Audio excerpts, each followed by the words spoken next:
Em trobo a Plaça Catalunya, un dels punts d'una cadena multitudinària de la que es van fer ressò els mitjans de tot el món.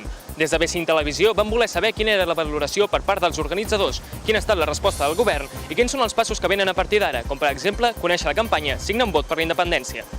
Tot això i molt més en aquest reportatge sobre la via catalana cap a la independència.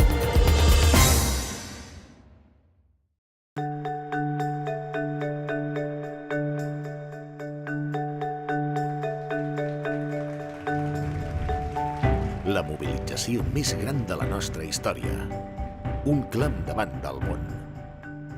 Un somni que entre tots hem fet realitat. I encara no has vist el millor. Via catalana cap a la independència. Molt aviat, la pel·lícula oficial de la cadena humana. Una cadena, com hem pogut veure, absolutament multitudinària, encara més que la manifestació que va transcórrer als carrers de Barcelona l'any anterior. Inspirada en la cadena que es va fer als Països Bàltics el 1989, la via va unir els pobles d'Alcanar i el Pertús d'un extrem a l'altre del territori català. Per avaluar-la i conèixer a fons el procés i el futur d'aquest, vam parlar amb Jordi Manyà, membre del Comitè Permanent de l'Assemblea Nacional Catalana. Volíem demostrar al món no tan sols que som molts, que tots volem el mateix, i aquí era molt més clar, sinó que, a més, volíem fer-ho d'una forma que es demostrés que el poble català és un poble constructiu, un poble festiu, un poble capaç d'organitzar i un poble que pot ser un estat sense cap mena de problema. En el fons estem molt i molt satisfets.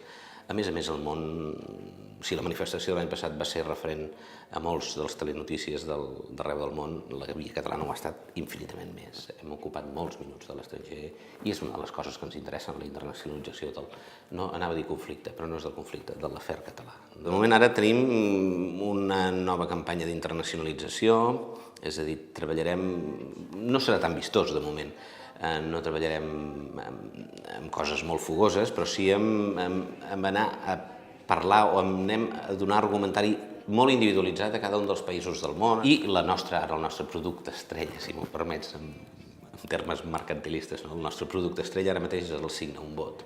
El Signa un vot és un invent, un procés que vam dissenyar els juristes d'aquesta casa en el que, aprofitant el dret de petició, que és un dret reconegut internacionalment en el món democràtic, que tu pots demanar al teu Parlament el que vulguis, doncs nosaltres li demanem al nostre Parlament alguna cosa, el que sigui, i posats a demanar li hem demanat fes tot el que puguis perquè ens tinguem un referèndum a Catalunya.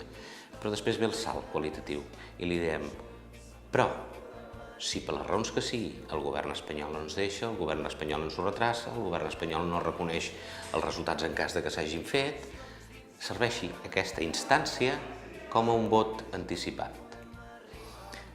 Un referèndum o qualsevol elecció és el govern, les autoritats, posen una urna a prop de casa teva i tu vas i votes, et diuen el que has de votar.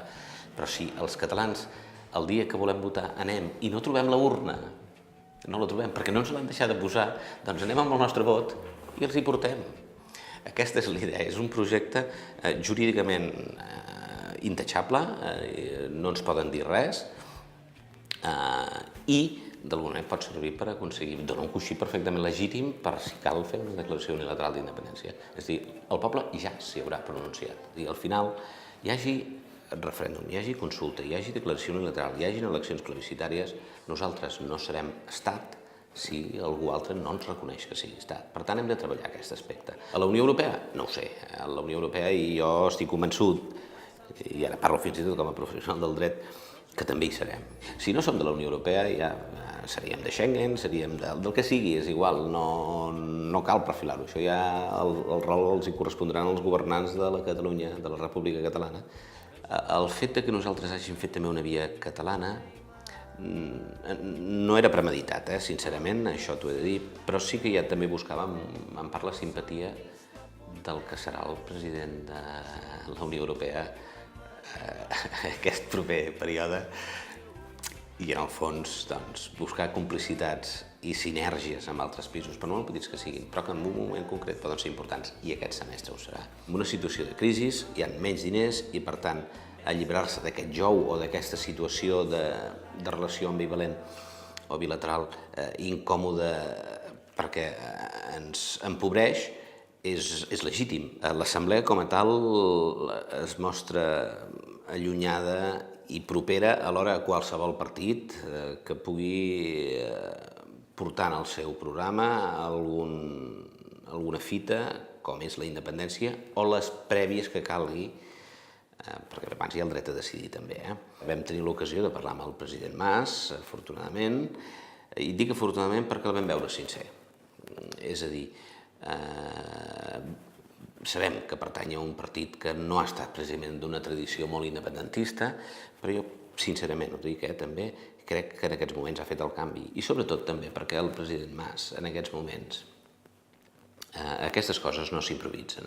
En el fons, ell ara ja s'hi va voler pujar, ell va ser el responsable de pujar-s'hi a una onada, no, a un tsunami. El tsunami, per descomptat, si ell ara fes marxa enrere, si posés el fre demà i frenés, el tsunami li passaria per sobre, no en tinguis cap dubte. La premsa internacional recull, en primer lloc, està molt mediatitzada per Madrid, perquè la majoria de les corresponsalies serioses o grosses estan a Madrid, i això és un fet.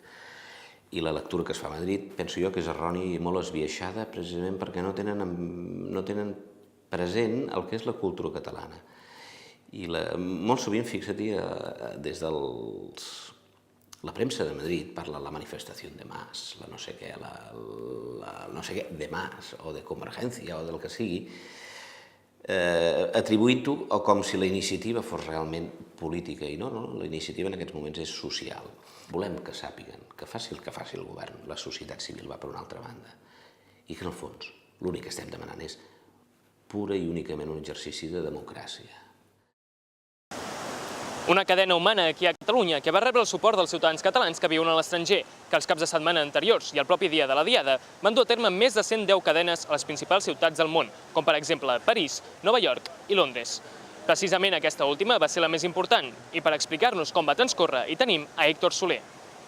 Com deia, la de Londres va ser la cadena de l'exterior més important, no és així, Héctor? Exactament, Guillem. Com molt bé dius, aquí els organitzadors van haver de fer dues cadenes a causa del gran nombre d'assistents. 800 persones es van donar la mà davant d'aquest Parlament, el de Westminster, molt icònic perquè és el mateix Parlament que permetrà als ciutadans escocesos decidir si es queden o no al Regne Unit l'any vinent. Quan faltava un minut per les 17:14, pels megàfons ja es podien sentir les últimes instruccions dels organitzadors. Les manetes del rellotge insígnia de la capital del Regne Unit havien de marcar 1714 per donar el tret de sortida a la via catalana a Londres. Unes 800 persones van aplegar-se davant el Parlament britànic per reivindicar amb ambient festiu la voluntat de part del poble català. Una convocatòria que, segons l'Assemblea a Londres, va ser un èxit total, ja que d'un bon inici esperaven unes 200 inscripcions que van superar-se en escreix ràpidament arribant a les 700. Un cop al carrer encara s'hi van sumar més participants sobre la marxa, fet que va haver de dividir la cadena entre Parliament Square i Abington Street. Entre cants d'independència, els assistents van donar-se les mans diverses vegades per construir la gigafoto i el vídeo en un punt de la capital britànica ple de significat, ja que l'escenari triat, a part de ser un punt d'afluència turística, és el Parlament que ha autoritzat la consulta que permetrà decidir al poble escocès a finals de l'any vinent. Per aconseguir l'objectiu d'internacionalitzar el procés, el dia 11 de setembre també es va celebrar una cadena a més petita escala amb uns 300 assistents que, davant de Downing Street, van simular el vot en un eventual referèndum. Paral·lelament, l'Assemblea va presentar un document on es demanava al primer ministre David Cameron el suport per poder celebrar de la mateixa forma un referèndum a Catalunya. L'objectiu serà enviar el document al gabinet del Premier en la línia de recerca de suport internacional.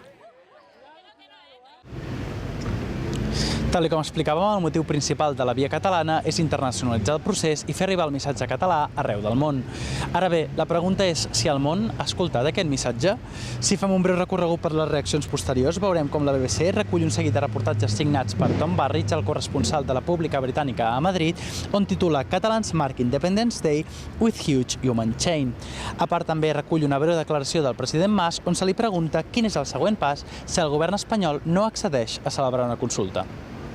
We don't know if the Spanish government will accept this kind of deal, this kind of agreement.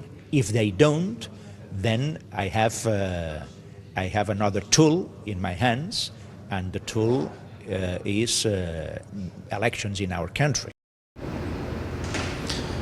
Pel que fa a la premsa escrita, el rotatiu econòmic Financial Times destaca en la seva edició impresa el dia 12 la difícil posició de Mas amb el titular Catalan Question, on per una banda acomplim el poble i evitar un xoc frontal amb Madrid.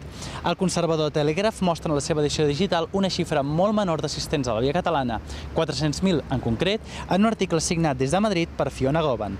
En canvi, el The Guardian, que sol·licitava durant la diada que els assistents enviessin fotografies, titula «Els catalans es donen les mans en una enorme cadena per reclamar la independència».